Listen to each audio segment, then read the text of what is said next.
You need to have someone that you are partnering with to talk about your experiences at work and also to help you be more strategic about navigating your career and understanding and developing business acumen and executive presence.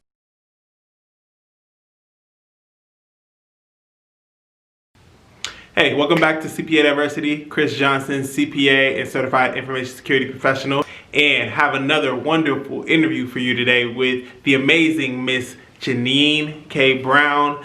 Ms. Brown is an executive leadership coach and thought leader for diversity, equity, and inclusion. And we had a great discussion about diversity and inclusion and working in the workplace as someone who is from a diverse ethnic background in the profession of accounting. And it's a long interview, so I'll keep this intro short. It was very insightful. You're gonna get a lot from it. So very excited to be giving this to you. Make sure you like, make sure you subscribe so you know when we release another video. And if you want to comment because you feel like this was such a great video and you're so glad that you got to watch it all the way through and you want to share your thoughts and feelings and ideas, please comment. And without any further delay, coming right at you, interview with Miss Jeannine K. Brown. Let's go.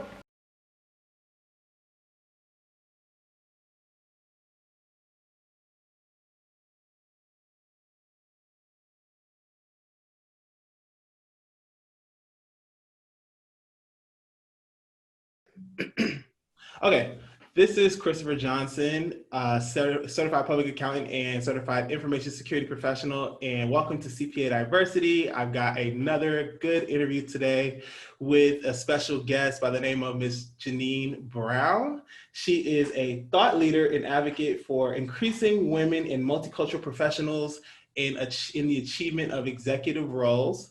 And she's also the managing director of her organization called Everyday Leads, which helps with that as well, with helping professionals learn how to be better executives. And she's also a thought leader for diversity, equity, and inclusion, which is going to be the bulk of what we talk about today on this interview, which is a little bit different than most of the interviews we have now. So Ms. Brown, welcome. Thank you for joining.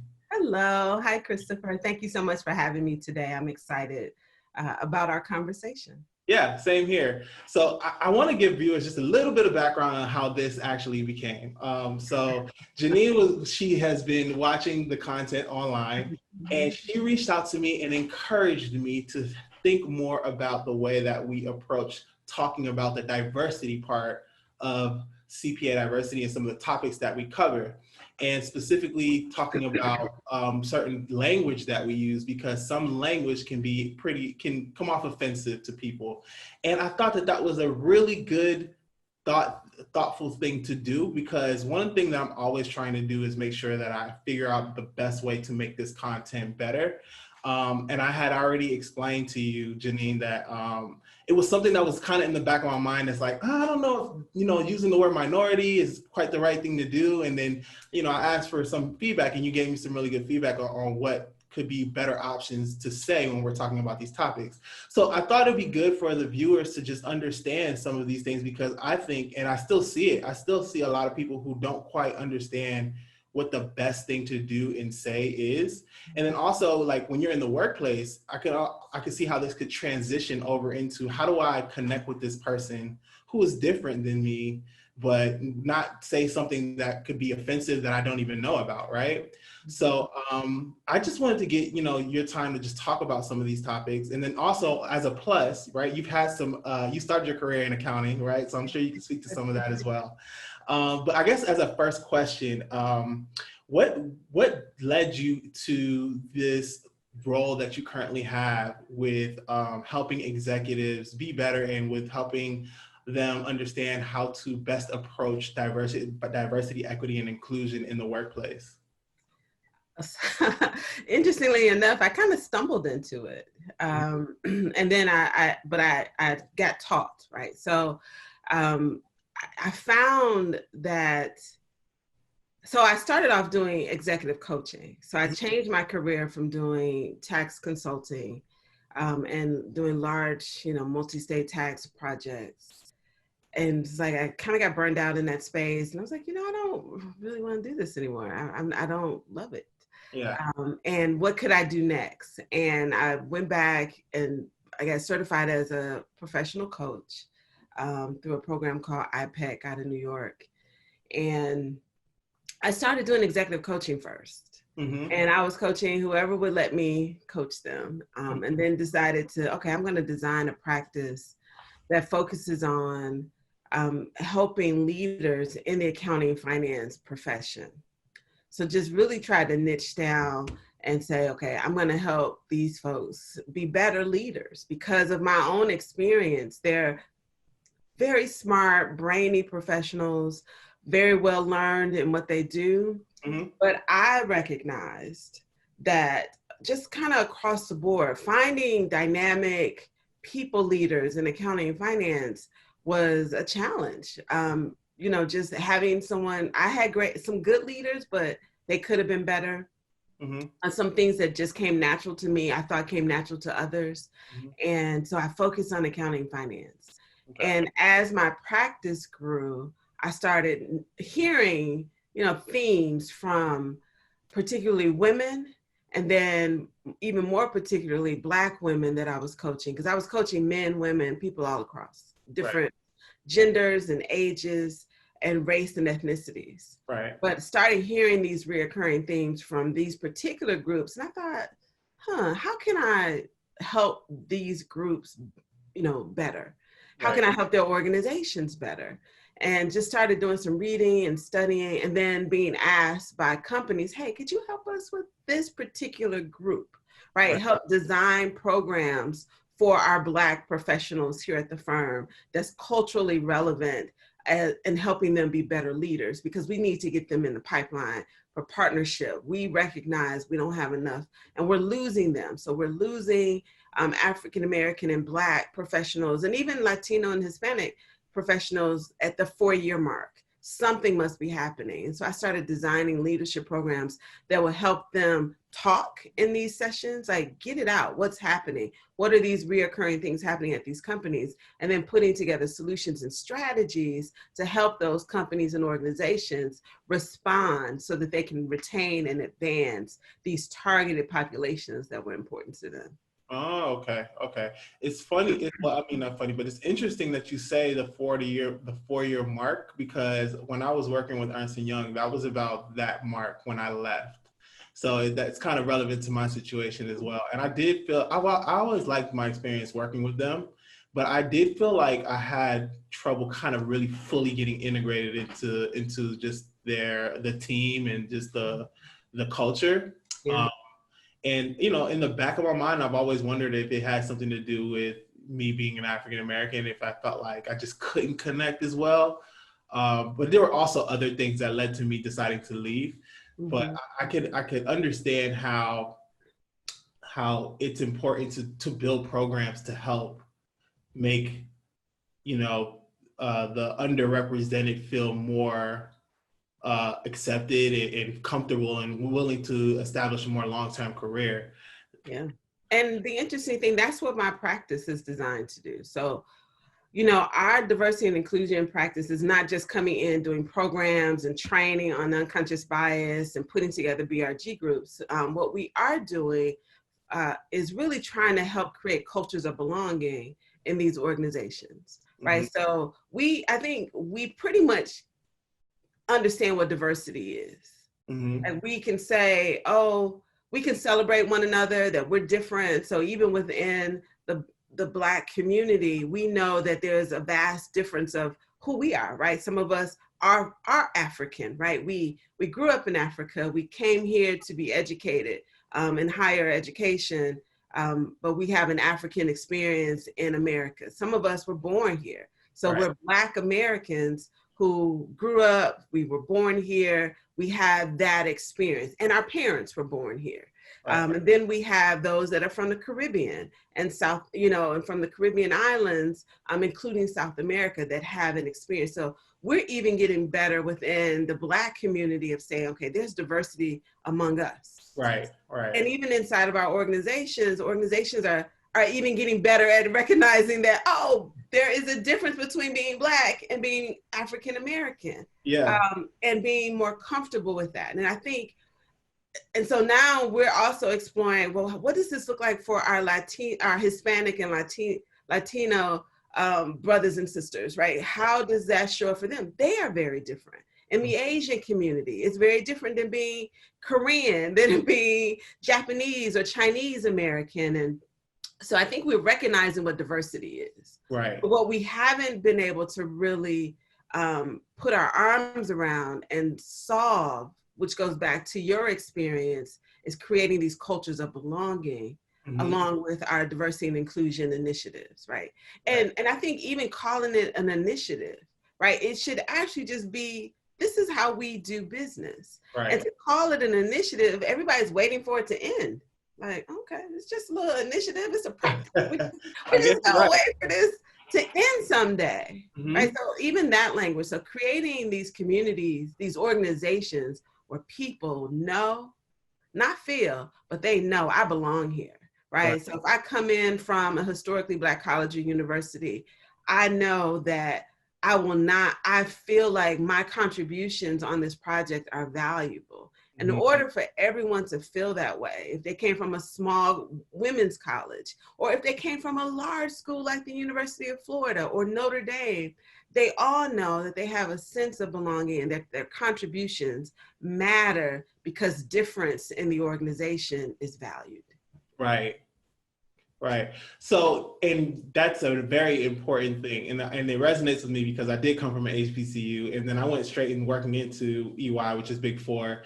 And one thing I always did feel like is that if you had something to say, they respected what you had to say and they were open to listening to it. I think that it's just that I didn't see a lot of other people like me though on my team. And over time you see 1, 2 people here and there, but you always question and wonder why you don't see more of us. Why are they all in Atlanta and they're not down in Florida, right? Yeah, like, and even in just some other areas in life, I always wonder, well, I know Atlanta's there's a heavily Black African American population there, but then you start going to some of these other cities and states, and I've been to a lot of different places. It's kind of, you can see the difference. You can see that we're over here and then they're over there, and it's like, it shouldn't necessarily be that way, but I understand that it takes time to really work on this and promote the integration. But I've always felt like when I was there, I was listened to, and the things that I did have to say were thought of and taken into consideration. But I guess, what do you do when you're working with a company like that and you're helping them build out these strategies? Is it just focusing on the training? Is it focusing on trying to establish relationships outside of work? What are kind of some of the key areas that you recommend that they do to help improve? So first thing we do, and when we're consulting with organizations, is that we look at the strategy that they've put forth. So most companies have some sort of written strategy, or they're going through the process of writing a strategy or a commitment letter around inclusion or around diversity and inclusion. And so what I find is that I think one of the mistakes that companies make is to just focus on, we're going to train people. And we're going to train them in unconscious bias, and we're going to tell them, don't do this, right? Do this, but don't do this. But we don't give them all the information they need to understand the organization that they're trying to become. Okay. So when you put someone through unconscious bias training, it's a shock to the system. And I mean everybody in the room. Because when you say unconscious bias training, 2 things happen.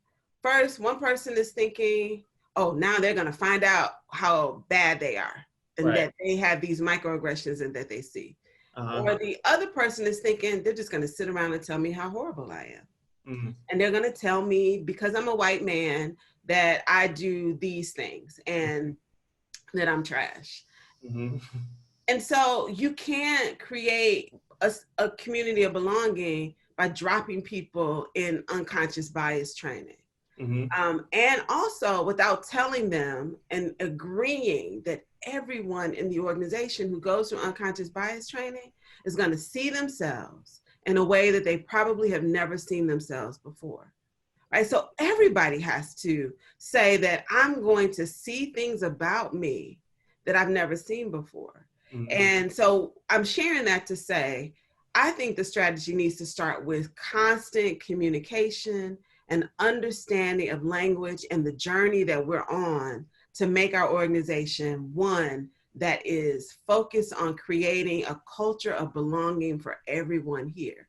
And in order for us to do that, we're going to have to give up some things. And a lot of those things are personal ideas and thoughts that we have about how we see each other.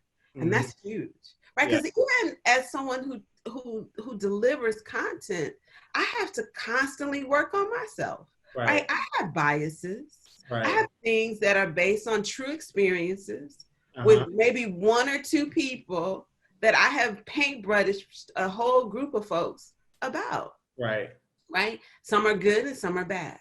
And I think we have to constantly remember that training, while important, should be very conversational. It should be reflective, but it needs to tell people what is our ultimate goal here when we finish this training. And so that's why I don't necessarily believe that it should be the first approach, but that's the first thing people say when they call me. Hey, we want to do an unconscious bias training.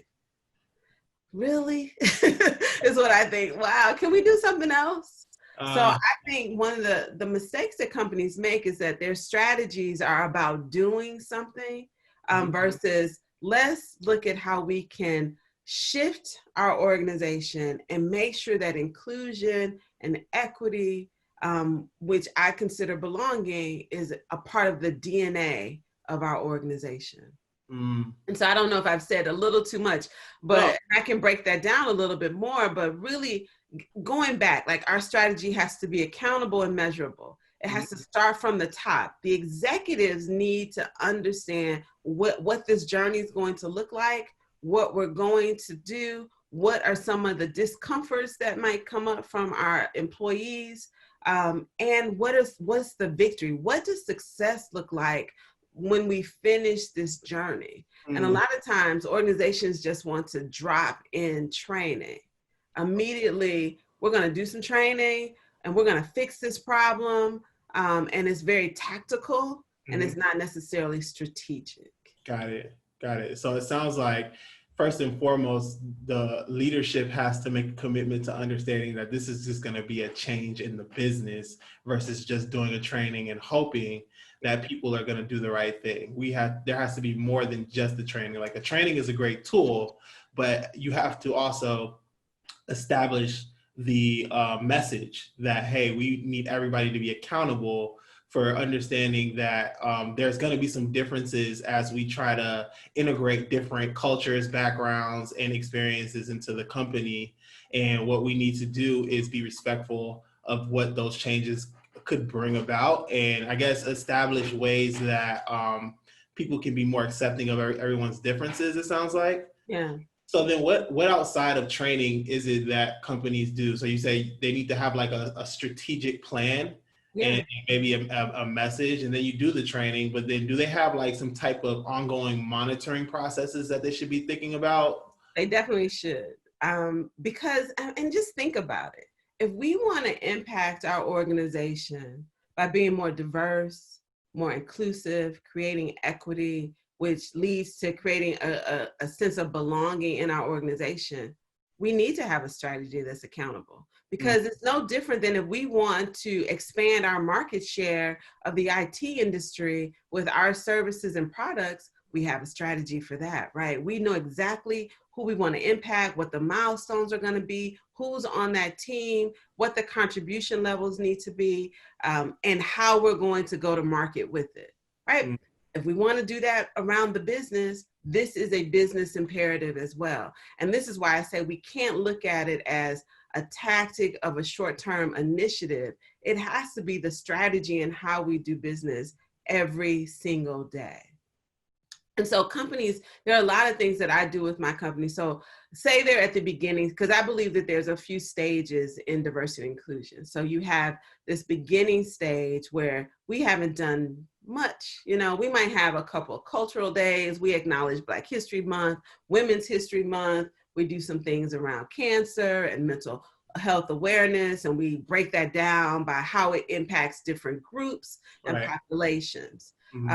And so that might be the beginning stages. We do a couple of dinners and potlucks, and we might have even had a National Day of Understanding. But our whole initiative focuses on diversity. So we're not talking about inclusion. We're not talking about creating programs that impact equity. So we're at the beginning stages. Companies like that, we typically serve as their outsourced D&I organization, like their D&I officer, because their organization might not be large enough, or they don't have enough, they haven't decided how much resources they want to put into this, and they want to use a consulting firm to kind of do that for them. No different than outsourcing your tax or accounting function, right? So I'll make that kind of, that analogy is no different than that. But then we have some companies that are, you know, closer to the intermediate stages of this process. They put some programs, they've done some training. And in that case, we come in and we look at that strategy and say, is it measurable? And that's the one thing that I find. A lot of companies don't have key performance indicators tied to their strategy, their D&I strategy. So how do you measure it? Who's being held accountable? Who's responsible for it? And if they do anything, it's tied to recruitment. So we're going to expand our recruiting reach. We're going to pick a couple of schools that we don't currently recruit from, and that's going to be part of us expanding and looking at our strategy. But what they miss is we can find them, but how do we keep them? And so we don't know, because we haven't historically had a diverse population. We don't know we see this constant turnover in these organizations, like we talked about earlier, at the 2 to 4 year stage. And so we're finding these great accounting students at these great historically Black colleges and universities, but they're leaving. So what are we doing wrong? Well, we forgot to put in programs around mentorship, sponsorship, understanding what they need, performance feedback indicators, and how to give feedback. Because in an organization like that, what I found is companies were like, oh, I feel really comfortable giving Josh immediate feedback. I'm not too comfortable giving Javante feedback. What if he gets upset? What if it comes off as being, but Javante's over there like desperately wanting feedback because he wants to do better. He wants to be invited to go play golf. He wants to be able to be a part and have this sense of belonging. And then we have companies who are, you know, pretty advanced. They have these strategies, they've done training, they're measuring, and then this summer happened, right? So now they're trying to respond to how to continue to create an inclusive and diverse environment, and a sense of belonging for their organization when they're all working remotely. And employees are dealing with isolation. Women are leaving the workplace. Black women and men feel even more isolated during COVID than they have before. Then, oh my gosh, then May comes and there's all this social unrest. We find out about Breonna Taylor, you know, all of these other people. George Floyd, Mr. Mark Arbery in California, in Savannah, Georgia, in that Savannah, Brunswick area. Like, we find out all of these things start to happen, and companies are now like, oh my gosh, we weren't prepared for that. Even the most advanced organizations are having challenges of how to respond. And so I think that's why I think D&I is not an initiative. It's an ongoing business imperative that companies have to constantly but address every single day. Yes. And it's such an important thing, because when you talk about having a company provide an opportunity for someone who's in one of these communities that deals with these issues, right? Like, they have to deal with with not only the some of the things that might be a dangerous situation in their own neighborhood, but then you're right, sometimes it has to deal with the police, the way police treat us, and the justice system. Because I'm just gonna say, yesterday I was watching this story on Meek Mill. I don't know if did you see that documentary on Meek Mill? No, I haven't seen It that. was Meek Mill, the rapper. Yeah. He was caught up in he got into a situation and then he was on probation for 10 years. But the judge he was dealing with was creating a lot of issues for him over the span of his career. And for what he did, he got put on probation for 10 years, and it seemed like a lot. And they don't understand how much probation can be very limiting, because there's so many things that one person can do that can send them right back to jail. So how do you really feel comfortable even in probation or like a house arrest situation? It's systemic, right? It stops you from making money, your inability to travel, to work. And there are small things that can send you back to prison. And I was just saying, like, so when you think about an organization that's providing these opportunities to young professionals who are Black or brown or from any kind of background, it's really giving them a way to create a new life. So it's like a really important thing for this person. And like, even for me, when I went and I first got my job with EY, I mean, I remember how excited I was because I knew how good of a company it was, and the experiences that I was about to get. And I had all these hopes, right? Like at first I thought, this could be someplace I would be for, maybe all of my career. Now, life will happen as you're working at these organizations. So, things change. But, a company does need to take, and not just big like EY or PwC or one of the big four, but even like more regional firms, they have to be responsible for understanding that this could mean so much to this person. We want to make sure that we understand that they feel home here, especially because we spend the majority of our time there, working there, right? So it definitely is something that I feel like is important for leaders of the organizations to know and to champion themselves and say, we are creating an environment, we are creating a space where this is important to our company. Right? Yeah, I agree. And it has to, and everybody has to champion it. And what we find is in the work that we do in helping companies with their strategies, there's this paradigm. So if you draw a triangle, at the top, the leadership, primarily, I would say over 95% of the leadership is all for it.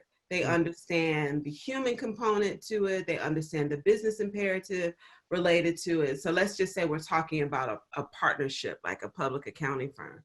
They totally get it. The folks at the bottom of the triangle, the staff and the seniors, if we use titles that are both in client service and even the ones who are not client facing, they're excited about it. They understand it. They get it.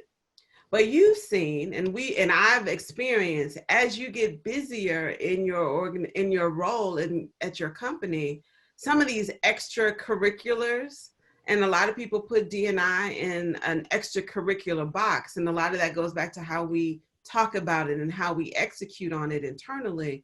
They say, if I'm going to make partner, if I'm going to make senior manager or managing director, I got to get to these goals, right? I got to make sure my teams are working seamlessly. Clients are satisfied. I'm selling work. I don't have time for the BRG group. Right. And so I see this when we survey companies, when we do employee surveys and we do assessments about programs. I see all the time, too busy, I'm too busy, I'm too busy. And oftentimes that's that middle management. And that's where you need people to be most engaged around this work, is in the middle management, because if they're the center of your organization, if there is a broken link in the center, then the wheels don't turn. Right. And that's where I see a lot of challenges, especially in the public accounting firms, because of how we assess promotability, how we value or communicate the value of what's important related to client service. These are the roles, senior managers, managing director, where a lot of this kind of falls apart. And the whole system isn't working. The wheel isn't constantly turning because there is an issue. The pressure is low in one particular area of the organization. And so this is why these initiatives, I believe, they never become a full part of the company's DNA. Right. Middle management serves a key role in making sure that these things are executed on a day-to-day basis, but they also have to balance the fact that they are middle management and they are really busy. So how do they really find the time to, or find a way to incorporate it into the business and what they're doing on a day-to-day basis, on top of thinking about the things that they just have to do to run the business? Exactly. Right. And the only way to do that is to make it, again, a key performance indicator. Got it. So it needs to be a part of what they're evaluated on in their in their performance evaluation. It has to be explicitly written that that middle management has to be a part of this. So both the strategy has to say that at this level, we're looking at who's involved in this strategy. So middle management and upper management need to be 25% of the success of our strategy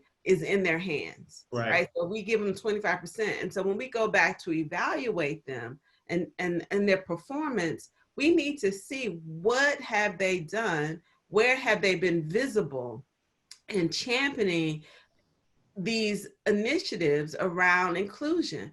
How are there, even in the 360 feedback, even if we did 360 feedback, there needs to be a question. Does Christopher encourage a teaming approach that makes people feel as if they belong? Is he actively involved in the recruiting process of women and Black employees or Hispanic, Latino, whatever that those measurements are? We need to be very explicit about what sort of behaviors we want to see. And because a lot of companies do not like to make this type of training mandatory, we need to also include, if there is ongoing training, small group conversations, courageous conversations, coaching, that this is part of their coaching and training as well. This is all really good stuff to think about. I've not had to really deep dive into what it is that companies can be doing to improve in this area of their business. So it's really refreshing to hear just that you as a professional do this, right, with your company to help organizations. And your company's name is Everyday Leads, correct? Everyday Leads. So every day, this is a daily practice for us. And the reason we named the company not Lead, like my mom was like, why don't you just call it Lead Every Day? I was like, no, because we want them to focus on the continuous, that is something that has to happen on a daily basis. And then the leadership comes in, right? Because it's about consistent performance. Well, that's really what drives results, right? And that's our company motto: consistent performance drives results. And that's why we kind of named the company that way. And it just so happened, I think, because I worked and made it into a leadership role in public accounting at the Big Four, also at a regional firm, that we can talk the language of the public accounting firms of all sizes. We can respond. I always say when I stand in front of these groups, or if I'm sitting in a meeting with them, I'm like, you guys are my people. I'm an accountant. I spent many years doing this as a practitioner. I don't practice now. However, I know what's going on. I'm still very connected to the profession, both personally with a lot of my friends, but also through leadership roles with the National Association of Black Accountants, my relationship with the AICPA and other state society CPAs, where I do work with them. Both as a thought leader, but also, just delivering content. So I spend a lot of time in this profession, and I know that although I first got my experience with diversity and inclusion at Deloitte, volunteering as on the women's initiative, because that was our focus when I was in public accounting, and then helping to launch our Black employee network, which was the first BRG that came after the women's initiative. I got that experience, just as a young professional. I was a new manager in public accounting when I started the Black Employee Network, and just kind of understanding, what that looks like. And think about that. We've been doing this work in accounting and finance for decades. Right.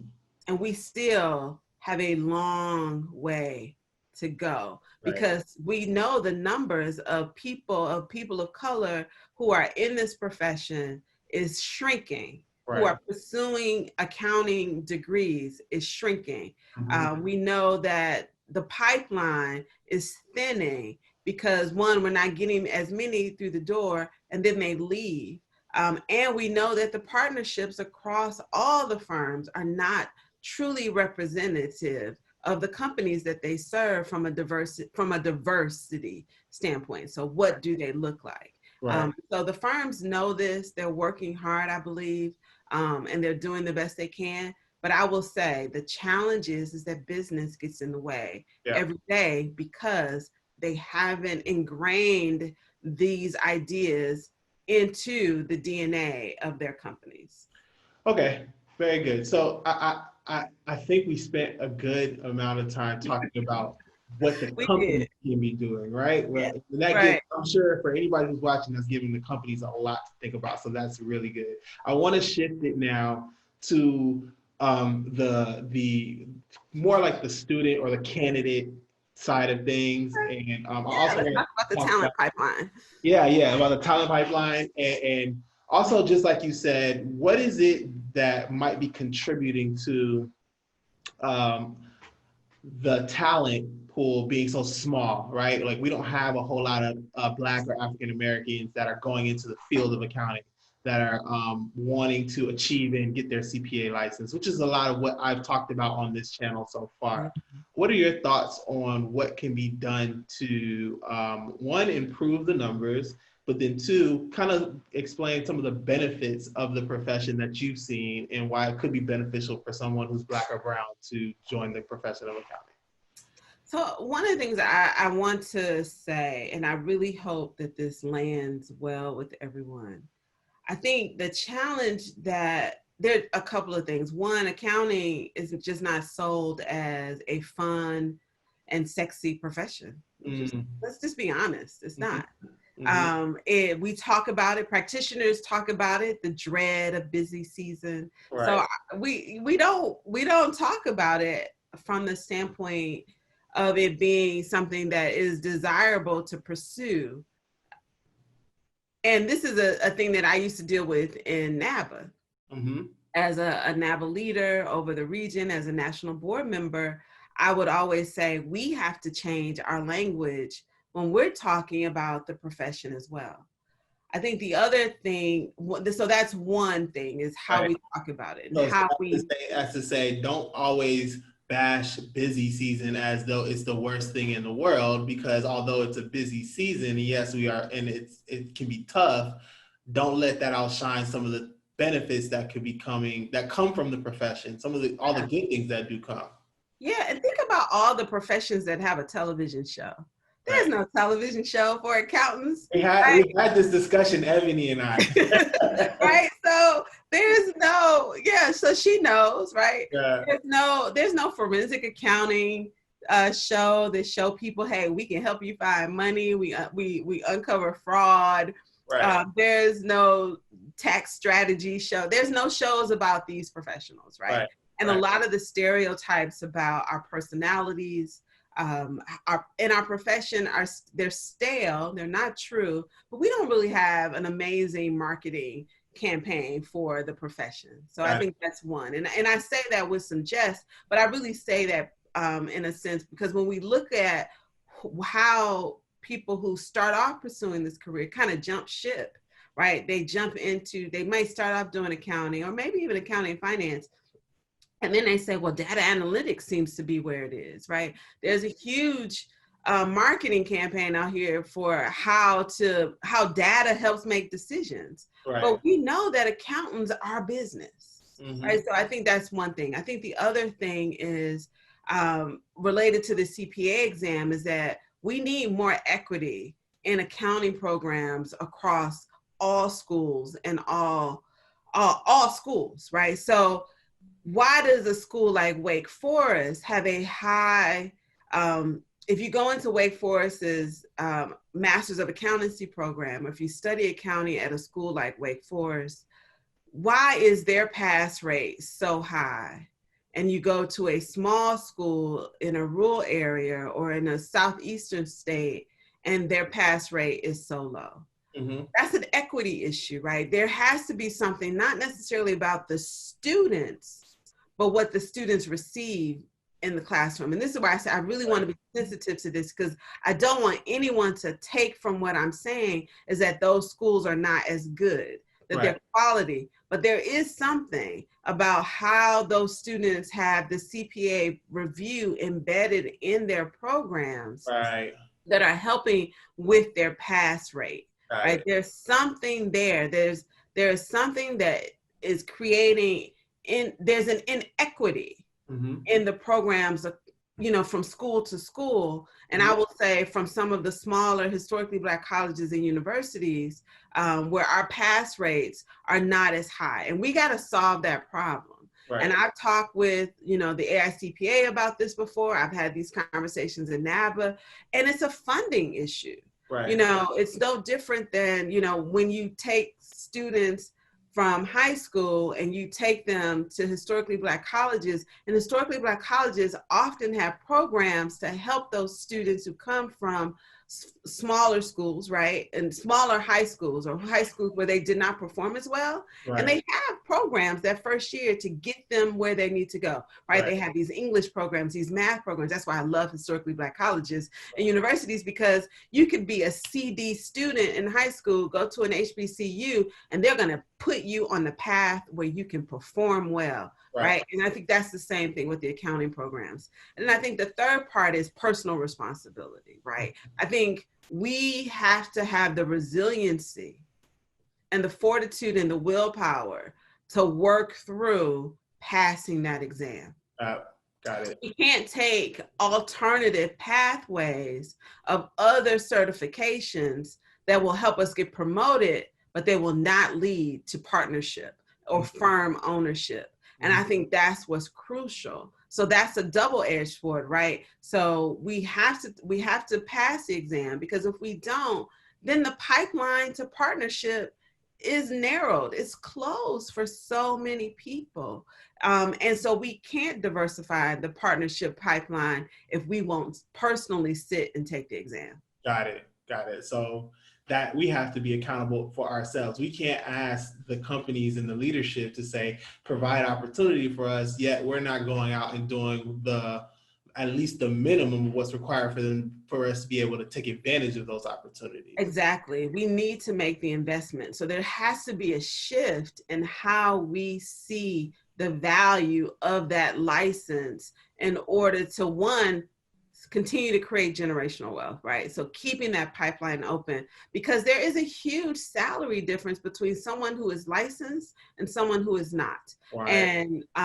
And the only thing that can put you on equal playing field is you better be selling more work than anybody else in the firm. So you're making it up in business development, bonuses or somehow. So I tell people it could be as large as $10,000 to $15,000 a year in compensation, which can equal over $2 million of a lifetime of your career if you don't get that license.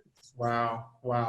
Those are the numbers that I think people need to hear, right? People need to know. That's the difference, yeah. Right. So you take someone who makes partner at a public accounting firm, say the Big Four, or maybe let's just say the Big Eight. The largest 8 firms in the world. At 35, say they make partner between the age of 35 and 38. Versus someone who can't even get into the partnership because they haven't taken the license. They haven't passed the CPA exam. But so say they're at a different level in the organization. The compensation from $300,000 to $400,000 to possibly making $1 million a year plus equity. Yeah, because the partnership. It is huge. It can be huge. Yes. Very good. And that's the same thing going outside of public accounting. So you might not have to be a CPA to be, well, if you're working for an SEC company, if you're going to be a CFO, you probably have to be a CPA.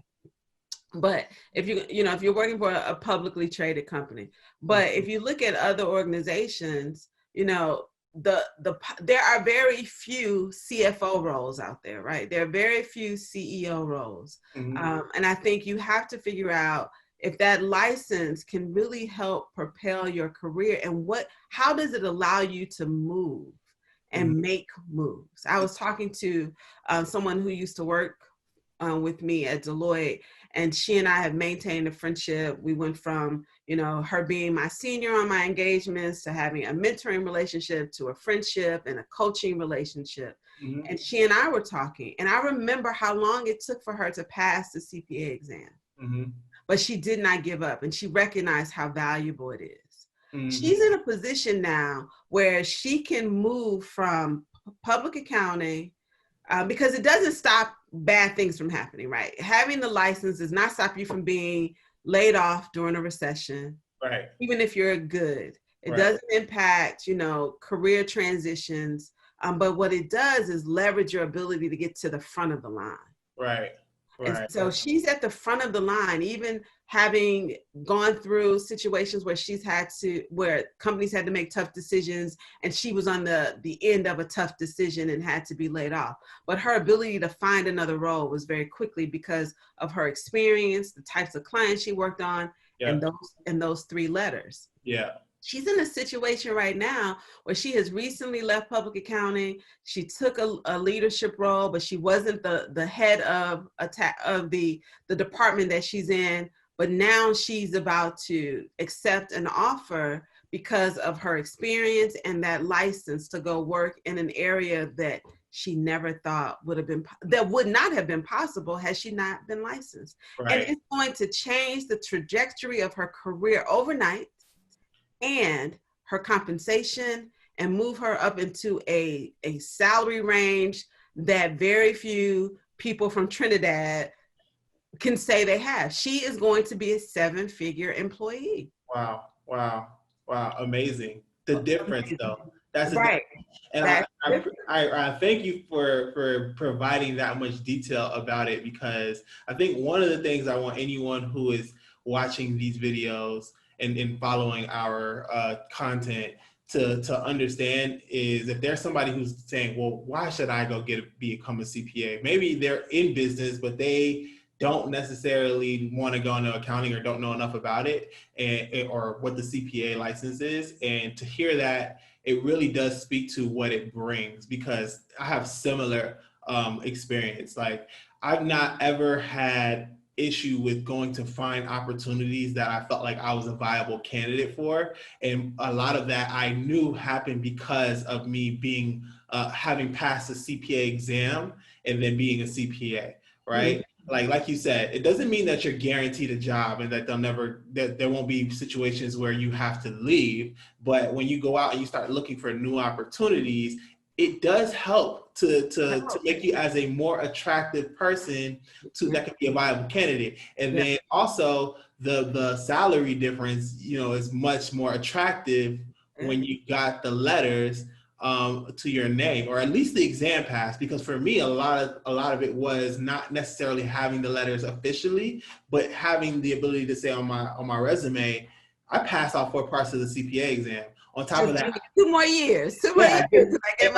I've worked for these companies, which also came from me passing, right? Like, I have this more experience now. And then they're like, oh, well, yeah, you have all this experience and you have the letter, so we feel comfortable that and then you just got to go and, knock out the interview, and you're there. And one of the things that attracted me too was, I remember before I think I had graduated in accounting and made the decision that I wanted to go be a CPA, I was talking to somebody and they were saying, oh, I know so-and-so is a CPA. And the one thing that she's never had a problem with is finding a new job.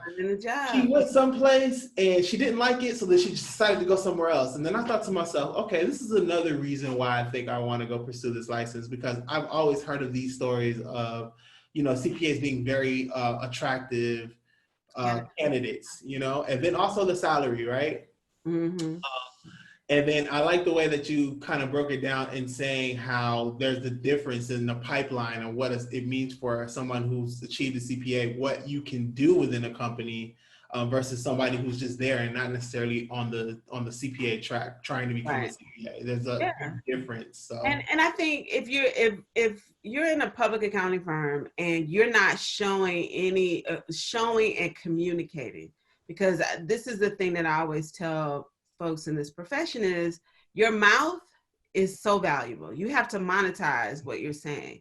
And so if I am leading a team and a team of 8 people and 6 of them have passed, let's say 5 of them have passed the CPA exam, and I know they have studied and they passed, and 3 people have not passed, and they're not communicating to me as their leader what they need from me to be successful to pass. Because even saying, hey, I just need 4 weeks off, or I need 3 weeks off, or can I find something, can I support the team where I'm not doing, like I'm on some downtime, like looking at when are we not as busy? Right. And can I take these 3 weeks? I'm gonna take these 3 weeks. I'm studying for this part so that I can pass it. My exam is on this way. Like, we don't even take advantage of the fact that the firm will possibly say yes to something like that. Right. You know, so if I don't think you are serious about the exam, then I'm not going to put you on my big engagements. I'm not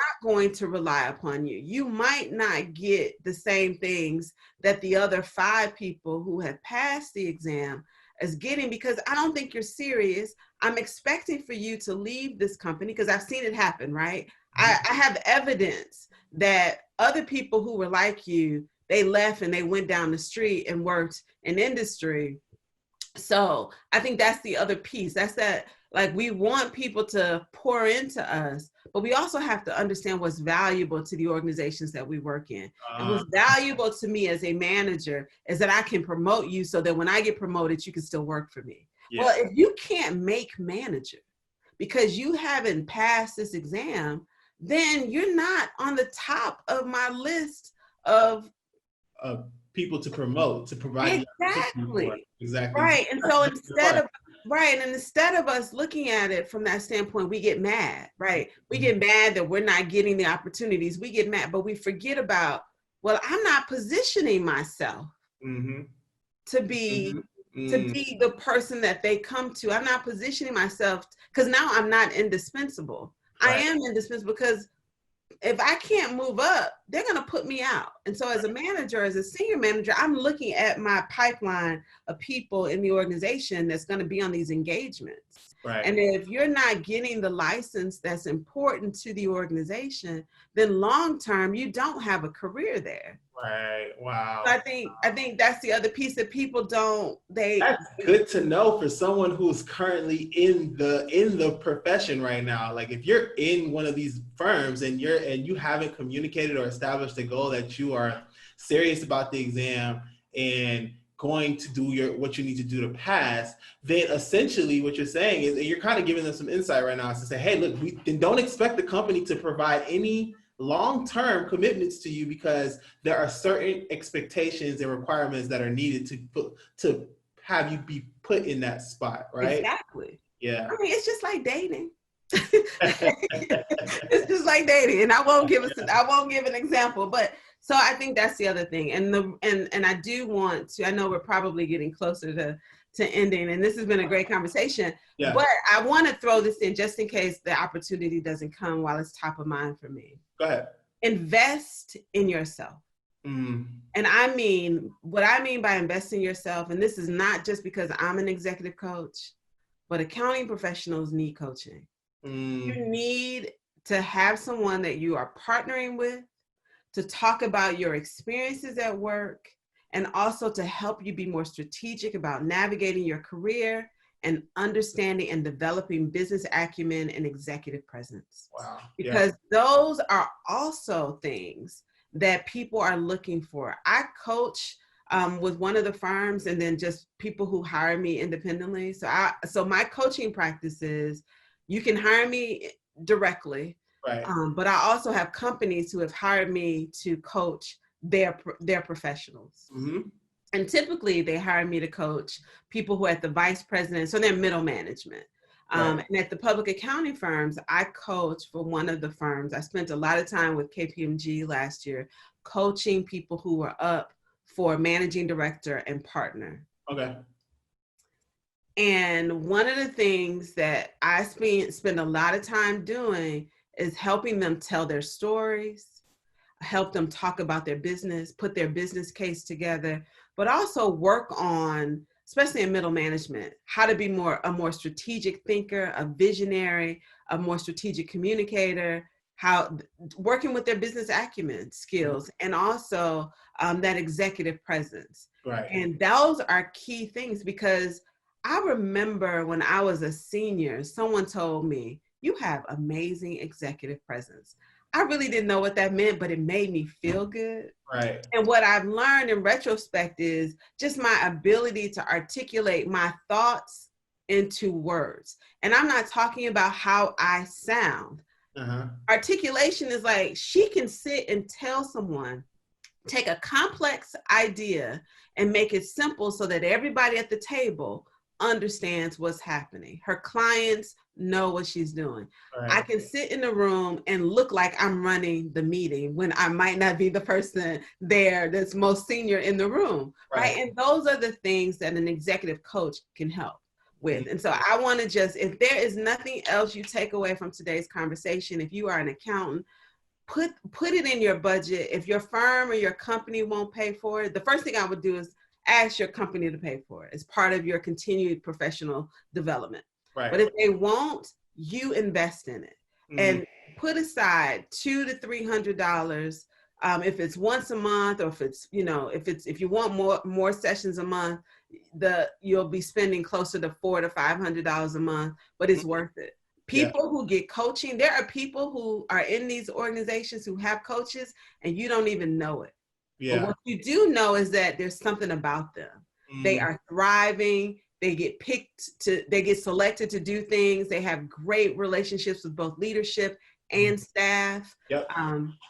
So I just want to impress. Get an executive coach. I think it's so important, and I'm glad that you brought that to home as to make sure that this is said, because honestly, coaching, to me, professional development in coaching is something that I value very highly in my career. And the thing is, I felt like I had to learn it the hard way. I felt like when I first started in my career, I was like, I made it, I'm here, I did this, don't worry about it. But then you start to have these expectations of you, right? Now that you're hired and you're in, you got these expectations, and especially at a company like EY or one of the big four, you're operating at a very high level. High level, yeah. And you gotta always be on top of what your value is and what you're contributing to the team. And coaching, it not only just hiring somebody to coach, but being responsible for taking on your own self-coaching is definitely something that's going to help to elevate you in your career. So I do think that that's very important, and I'm glad that you brought that as an important point to say. And I want to give you some credit here, because I knew I had to have this discussion with you, because two people that I spoke with had brought your name up and I hadn't even talked about you. So I did an interview with Ebony Moss. So if you're watching, you need to go watch that interview. And then I just did an interview with Jessica McLean. So if you're watching, go watch that interview. And they both said that you were amazing and I need to have an interview with you. And I was like, oh, great. I've got one lined up. So it's coming up. But I feel, that makes me feel good. And I think we all want that, right? We all want someone talking about us when we're not in the room. Unexpected. Like, that's not something that I would sit around and expect either one of them to do. But I'm also not surprised that they have. And so I think, we all want that. And as, young accountants or even experienced accountants who are watching this, your reputation is so important to you, and what you're evaluated on changes, right? So even in our conversation, and Christopher, I'm sure you've experienced this, when you first started your career, being technically competent was on the top of the priorities about what was valuable at the level that you were at. But as you move up in your career, technical competency is not always number one. It's other things, right? It's, your reputation, is the ability to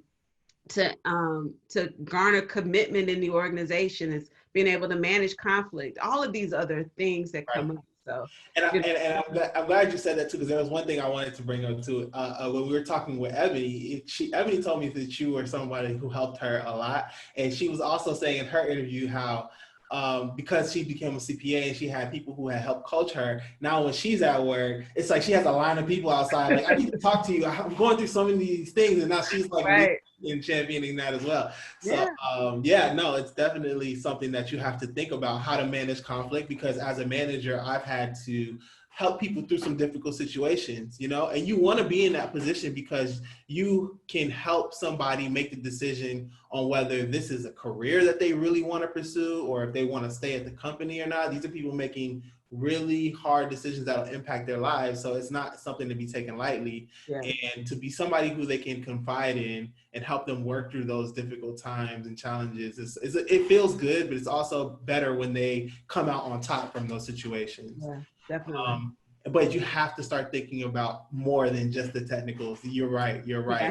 Yeah. I mean, that's where the staying power is. Unless you just, because there are some successful individual contributors in the profession, but you still have to have strong interpersonal relationships to be successful, even as an individual contributor, even if you don't want to manage a team, So it has been a while, and I try to keep these discussions to about an hour, but I do want to ask one thing, and then we'll adjourn. Okay. I can always come back next year. Yeah, and we can do this again. I did want to talk briefly just on language, right? Okay. Because one of the things that we talked about was the word minority. Yeah. And how, although it's been used in the past a lot, how that might not be the most appropriate term to use when we're referencing the underrepresented ethical or cultural populations in our organizations. And I thought that was something that we should definitely touch on, because I see the word in a lot of places, and I think we're still making that transition as a society, right? To walk away from referring to people as minorities and finding the right language to use. So could you just provide just a little bit of understanding of what people can consider as alternatives? Kind of like how you told me. Yeah. And I want to say publicly, y'all, Christopher is so humble, because I was apprehensive. Like, I was like, we don't have a personal relationship. We are connected on LinkedIn. I saw I think I saw you must have had a video on LinkedIn, which is how I got to your YouTube channel. But I sent him a message like, okay, we gotta get him out of this. Like, no, don't say minority. Right. And really why it's so important to me as a practitioner of this work is that it's exclusive language, right? We know that there is in the United States, but not in the world, but in the United States, there is a dominant majority in the workplace. And sometimes, and when I say dominant majority, I'm talking about people who are leading these organizations. So in the United States, we know that most of our leadership in businesses are predominantly white men. But we know that the companies are made up of a majority of non-white men, both women and then people of color. And so I think it's very important for us to give people their identity, to acknowledge it, to create, again, back to that sense of belonging, and to celebrate that difference. And so I work with organizations as part of this strategy. Part of creating D&I strategy is also creating language, so that we're all talking the same language. So I want to tell you, if your HR leader is still saying words like minority, pull him or her aside and say, I think you probably should go to D&I training. Right. And because we want to move away from that. We want to give people, we want to acknowledge, not even give them, acknowledge who they are, because what that does is give them dignity. If we put people in a box and then put on that box unknown, because that's what minority says, is that you're an unknown being to us. We strip away their identity and their dignity. We take that from them, and we minimize it.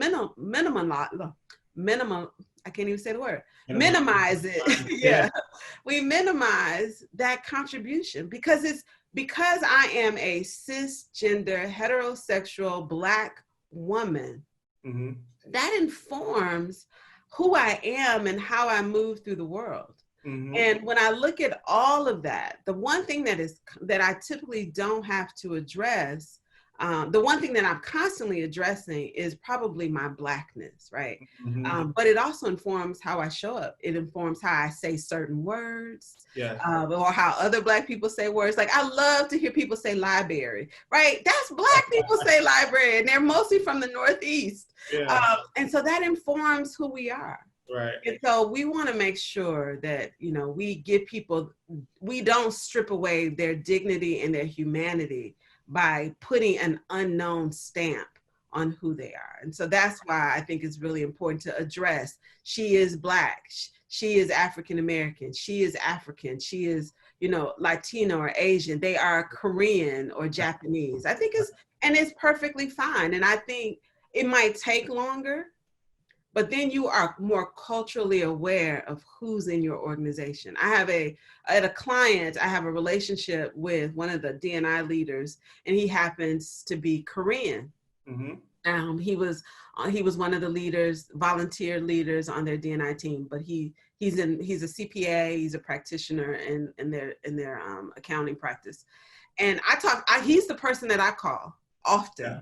Okay, how should we, when we're looking at doing something around the Asian and Middle Eastern cultures in your company, what should we do? And he'll say, Jeannine, well, you got to remember, Koreans and, the Koreans are looked at this way, and Japanese, and that I am constantly learning as a practitioner. Right. Because like you said, even within your own kind of a group, there are differences within the group, and you don't want to even classify the group the same way, because that can be offensive. So it's very important to take off the unknownness of it and acknowledge that person for their own unique background that has its own unique story, and giving them that dignity and identity associated with who they are. Exactly. And what we've learned, if we haven't learned anything this year, we need to accept the fact that people of color believe and have experiences that their dignity is stripped away from them regularly.